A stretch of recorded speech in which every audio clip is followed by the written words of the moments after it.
Myanmar ख़बर ईंदा हलूं त जमहूरियत जी बहाली जी तहरीक जे शहीदनि जे शहर केनशा के हिक दफ़ो ॿीहर हथ सां पंजाब जी ॿोॾ जे पाणी सां ॿोड़ाइण जी ख़ामोश साज़िश ख़िलाफ़ शेरिन कारोबारी वापारी ॻोठाणनि जो चूंडियल नुमाइंदनि जी नाअहली ख़िलाफ़ एहतजाज केनशा बचायो जी नारेबाज़ी। इन हवाले सां वधीक तफ़सील ॿुधाए रहियो आहे मेहड़ मां अवामी न्यूज़ जो रिपोर्टर अब्दुल रसूल पंहिंजी हिन रिपोर्ट में। असां सां गॾु जेके पंहिंजो केनशा वासी ऐं कुझु ॻोठाणा गॾु असां सां मौजूदु आहिनि ऐं हिननि जो चवणु आहे त हुकुमरानी बेध्यानी सबबि जेको पंजाब खां पाणी थो अचे ऐं उन सिलसिले में असीं सभु परेशान आहियूं। ऐं इहा बि हिकिड़ी मीडिया रिपोर्ट थी आहे त काफ़ी वापारी जेके आहिनि उहे हितां सामान शिफ्ट करण जी कोशिशि में आहिनि ऐं इन हिसाब सां असीं हिननि खां पुछंदा कि साईं तव्हांजो छा चवणु आहे? लिगारिजो आहे जेको अॻु में हिननि ॿ चकर खुदावा जे मथां रिंग बंदि कयो आहे। असल में हिननि रिंग बंदि न कयो आहे, मड़ी इहो नामनो कमाई जे हिसाब सां हिननि रिंग बंदि कयो आहे। रिंग बंदि थियो न आहे, सम्झो। ऐं ख़ुदा इन हूंदे बि खुदावा ॿ चकर टुटियो आहे, ख़ैरपुर ॿ चकर बुड़ी चुको आहे, वरी ॿीहर बि माना 30 बि पाणी आणण जो कोशिशि कनि था। सो महिरबानी करे इहो पाणी झलनि असांजे हेॾे खुदावा ॾे न मोकिलनि या असां ॾे न मोकिलनि, छो जो वरी असां ग़रीबनि मारोड़नि जो नुक़सानु थींदो। असां केनशा खे 2 चकर हिननि ॿोड़ायो, हाणे 3 ॿोड़ण जे लाइ प्लेन जो लॻो पियो आहे त वरी बि केनशा खे ॿोड़ियूं असांखे माल मिले। हींअर असांजो केनशा तबाह थी वियो आहे, असां दुकाननि मां पिया था आहिस्ते आहिस्ते सामान कढूं था पिया। हींअर असांजो को वसीलो न आहे, अलाह खे मञो केनशा खे बचायो, को रिंग बंदि जो सिस्टम कयो, का सेटिंग कयो। हींअर असां तबाह थी विया आहियूं। ॿनियुनि खे 3 चकर भाण ॾिनो आहे, ॿनियूं फसल तयारु लॻियूं पियूं सारियूं, त बि चवंदा असां तव्हांखे ॿोड़ाईंदासीं। अलाह खे मञो असां मदद कयो। 10 में ॿोड़ासीं, 22 में ॿुड़ियासीं, हाणे दादा साहब खे असांजी गुज़ारिश आहे महिरबानी करे असांखे बचाए वञे। असां अॻे ई तबाह कयूं, फसल असांजे रोज़ रोज़ हर शइ ख़तमु थी आहे। हाणे ॿिनि ॿोड़नि में हिननि में हाणे जो वरी ॿोड़ ईंदी असांखे छा बचंदो? अॻ में बि ॿोड़ जे दौरान ॾाढियूं दाहूं कूकूं कयूंसीं, पर कुझु को न फ़ाइदो थियो।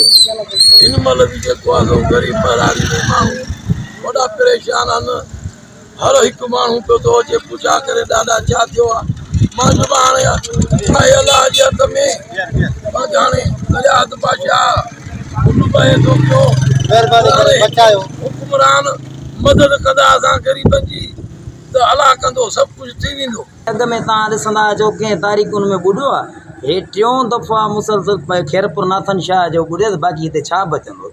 हाणे ई अञा धंधा कारोबार करे माण्हू अञा सिधा मथे थिया आहिनि, जो वरी ॿीहर हाणे ख़ैरपुर नाथन शाह ॿुॾियो त तव्हां छा बचंदो? हिते वञी ग़रीब माण्हू तबाह थी वेंदो, छा बचंदो वञी? साईं असांजो मुतालबो इहो ई आहे त हिन पाणी खे जीअं आयो आहे त हिन खे कठे न कजे, हिन खे कढियो वञे, नेकाल जे अंदरि निकिरी वञे। पंजाब खे ॿोड़े इहो पाणी सिंध तरफ़ वधे पियो ऐं हिननि जी नाअहली हुकुमराननि जी इहा आहे जो जेके बि कट 2022 में लॻा हुआ उहे हिन महिल ताईं बिल्कुलु खुलिया पिया आहिनि, उन्हनि ते को बि कमु न थियो आहे। तव्हां एमिनी ट्रेन जो ओलह वारो पासो ॾिसो या सुप्रे बंद खे ॾिसो, जंहिंखे असां SSP बंदि चऊं था। उन खां पोइ तव्हां मथे वञो जेकॾहिं FP बंद खे ॾिसो त बिल्कुलु कमु नाकार आहे। उहो छा था कनि, जो उहा हेठां ई वारी मिटी खणी ऐं उहा ई मिटी पिया था विझनि, माना बिल्कुलु कमु नाकार आहे, कुझु बि हिननि कमु न कयो आहे।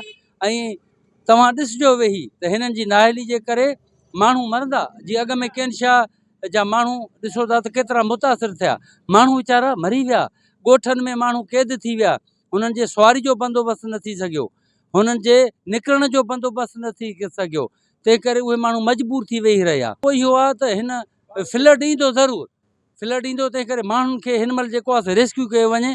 ऐं असां चऊं था सिटी खे बचाइनि, केनशा खे रिंग बंदि ॾेई केनशा खे बचाइनि, त ॿहराड़ी जा माण्हू जेके आहिनि घटि में घटि एतिरो थींदो जो इहे माण्हू केनशा त ईंदा, पंहिंजो सौदो सामान त वठंदा, पंहिंजे बचड़नि खे त खाराईंदा। असांखे ॿोड़ 4 साल को एॾो बेज़ार कयो आहे जो असां टपड़ खणण लाइ बि असांखे पैसा न आहे जो किथे टपड़ खणी महफ़ूज़ ते पहुचूं। असांखे क़ुर जी इहा ई गुज़ारिश आहे त असांखे ॿोड़ खां बचाइनि, वधि ताफ़िज़ ॾियनि। सब्सक्राइब कयो अवामी न्यूज़ HD खे ऐं ताज़ा तरीन ख़बरुनि लाइ ॾिसंदा रहो अवामी न्यूज़ HD।